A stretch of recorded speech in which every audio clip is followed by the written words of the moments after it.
욥기 10장 계속되는 욥의 대답. 산다는 것이 이렇게 괴로우니 나는 이제 원통함을 참지 않고 다 털어놓고 내 영혼의 괴로움을 다 말하겠다. 내가 하나님께 아뢰겠다. 나를 죄인 취급하지 마십시오. 무슨 일로 나 같은 자와 다투시는지 알려주십시오. 주님께서 손수 만드신 이 몸은 학대하고 멸시하시면서도 악인이 세운 계획은 잘만 되게 하시니 그것이 주님께 무슨 유익이라도 됩니까? 주님의 눈이 살과 피를 가진 사람의 눈이기도 합니까? 주님께서도 매사를 사람이 보듯이 보신단 말입니까? 주님의 날도 사람이 누리는 날처럼 짧기라도 하단 말입니까? 주님의 햇수가 사람이 누리는 햇수와 같이 더덥기라도 하단 말입니까? 그렇지 않다면야 어찌하여 주님께서는 기어이 내 허물을 찾아내려고 하시며 내 죄를 들추어내려고 하십니까? 내게 죄가 없다는 것과 주님의 손에서 나를 빼낼 사람이 없다는 것은 주님께서도 아시지 않습니까? 주님께서 손수 나를 빚으시고 지으셨는데 어찌하여 이제 와서 나에게 등을 돌리시고 나를 멸망시키려고 하십니까? 주님께서는 진흙을 빚듯이 몸소 이 몸을 빚으셨음을 기억해 주십시오. 어찌하여 주님께서는 나를 티끌로 되돌아가게 하십니까? 주님께서 내 아버지에게 힘을 주셔서 나를 낳게 하시고 어머니가 나를 품에 안고 젖을 물리게 하셨습니다. 주님께서 살과 가죽으로 나를 입히시며 뼈와 근육을 엮어서 내 몸을 만드셨습니다. 주님께서 나에게 생명과 사랑을 주시고 나를 돌보셔서 내 숨결까지 지켜주셨습니다. 그러나 지금 생각해 보니 주님께서는 늘 나를 해치실 생각을 몰래 품고 계셨습니다. 주님께서는 내가 죄를 짓나 안 짓나 지켜보고 계셨으며 내가 죄를 짓기라도 하면 용서하지 않으실 작정을 하고 계셨습니다. 내가 죄를 짓기만 하면 주님께서는 가차없이 내게 고통을 주시지만 내가 올바른 일을 한다고 해서 주님께서 나를 믿어주시지는 않으셨습니다. 그러니 나는 수치를 가득 덮어 쓰고서 고통을 몸으로 겪고 있습니다. 내 일이 잘 되기라도 하면 주님께서는 사나운 사자처럼 나를 덮치시고 기적을 일으키시면서까지 내게 상처를 주려고 하셨습니다. 주님께서는 번갈아서 내게 불리한 증인들을 세우시며 내게 노여움을 키우시고 나를 공격할 계획을 세우셨습니다. 주님께서 나를 이렇게 할 것이라면 왜 나를 모태에서 살아나오게 하셨습니까? 차라리 모태에서 죽어서 사람들의 눈에 띄지나 않았더라면 좋지 않았겠습니까? 생기지도 않은 사람처럼 모태에서 곧바로 무덤으로 내려갔더라면 좋았을 것입니다. 내가 살 날도 이제 얼마 남지 않았습니다. 나를 좀 혼자 있게 내버려 두십시오. 내게 남은 이 기간만이라도 내가 잠시라도 쉴 수 있게 해주십시오. 어둡고 캄캄한 땅으로 내려가면 다시는 돌아오지 못합니다. 그리로 가기 전에 잠시 쉬게 해주십시오. 그 땅은 흑암처럼 캄캄하고 죽음의 그늘이 드리워져서 아무런 질서도 없고 빛이 있다 해도 흑암과 같을 뿐입니다. 욥기 11장 소발의 첫 번째 발언. 나아마 사람 소발이 욥에게 대답하였다. 네가 하는 헛소리를 듣고서 어느 누가 잠잠할 수 있겠느냐? 말이면 다 말인 줄 아느냐? 네가 혼자서 큰 소리로 떠든다고 해서 우리가 대답도 하지 못할 것이라고 생각하느냐?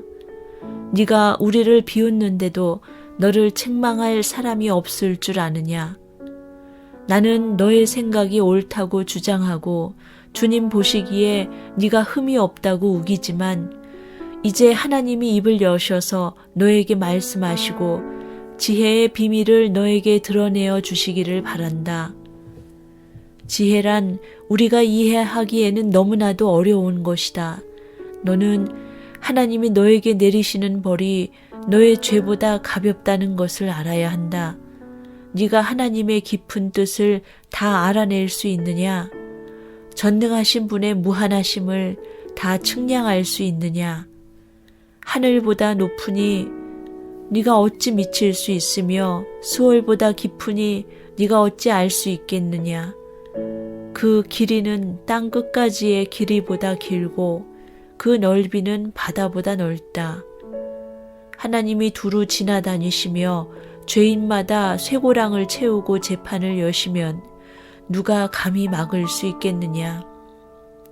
하나님은 어떤 사람이 잘못하는지를 분명히 아시고 악을 보시면 곧바로 분간하신다. 미련한 사람이 똑똑해지기를 바라느니 차라리 들나귀가 사람 낳기를 기다려라. 네가 마음을 바르게 먹고 너의 팔을 그분 쪽으로 들고 기도하며 악에서 손을 떼고 너의 집안에 불의가 깃들지 못하게 하면 너도 아무 부끄러움 없이 얼굴을 들 수 있다. 너의 마음이 편안해져서 두려움이 없어질 것이다. 괴로운 일을 다 잊게 되고 그것을 마치 지나간 일처럼 회상하게 될 것이고 너의 생활이 한낮보다 더 환해지고 그 어둠은 아침같이 밝아질 것이다. 이제 너에게 희망이 생기고 너는 확신마저 가지게 될 것이다. 사방을 둘러보아도 걱정할 것이 없어서 안심하고 자리에 누울 수 있게 될 것이다. 네가 누워서 쉬어도 너를 깨워서 놀라게 할 사람이 없고 많은 사람이 너에게 잘 보이려고 할 것이다. 그러나 악한 사람은 눈이 멀어서 도망칠 길마저 찾지 못할 것이다. 그의 희망이라고는 다만 마지막 숨을 잘 거두는 일뿐일 것이다. 욥기 12장 욥의 대답. 욥이 대답하였다. 지혜로운 사람이라곤 너희밖에 없는 것 같구나. 너희가 죽으면 지혜도 너희와 함께 사라질 것 같구나. 그러나 나도 너희만큼은 알고 있다. 내가 너희보다 못할 것이 없다. 너희가 한 말을 모를 사람이 어디에 있겠느냐. 한때는 내 기도에 하나님이 응답하신 적도 있지만 지금 나는 친구들의 웃음거리가 되고 말았다. 의롭고 흠없는 내가 조롱을 받고 있다. 고통을 당해보지 않은 너희가 불행한 내 처지를 비웃고 있다. 너희는 넘어지려는 사람을 떠민다. 강도들은 제 집에서 안일하게 지내고 하나님을 멸시하는 자들도 평안히 산다. 그러므로 그들은 하나님까지 자기 손에 넣었다고 생각한다. 그러나 이제 짐승들에게 물어보아라. 그것들이 가르쳐 줄 것이다. 공중의 새들에게 물어보아라. 그것들이 일러줄 것이다. 땅에게 물어보아라. 땅이 가르쳐 줄 것이다. 바다의 고기들도 일러줄 것이다. 주님께서 손수 이렇게 하신 것을 이것들 가운데서 그 무엇이 모르겠느냐. 모든 생물의 생명이 하나님의 손 안에 있고 사람의 목숨 또한 모두 그분의 능력 안에 있지 않느냐. 귀가 말을 알아듣지 못하겠느냐. 혀가 음식 맛을 알지 못하겠느냐. 노인에게 지혜가 있느냐. 오래 산 사람이 이해력이 깊으냐. 그러나 지혜와 권능은 본래 하나님의 것이며 슬기와 이해력도 그분의 것이다. 하나님이 헐어버리시면 세울 자가 없고 그분이 사람을 가두시면 풀어줄 자가 없다. 하나님이 물길을 막으시면 땅이 곧 마르고 물길을 터놓으시면 땅을 송두리째 삼킬 것이다. 능력과 지혜가 그분의 것이니 속는 자와 속이는 자도 다 그분의 통치 아래에 있다. 하나님은 고관들을 벗은 몸으로 끌려가게 하시는가 하면 재판관들을 바보로 만드시기도 하신다. 하나님은 왕들이 결박한 줄을 풀어주시고 오히려 그들의 허리를 포승으로 묶으신다. 하나님은 제사장들을 맨발로 끌려가게 하시며 권세 있는 자들을 거꾸로 뜨리신다.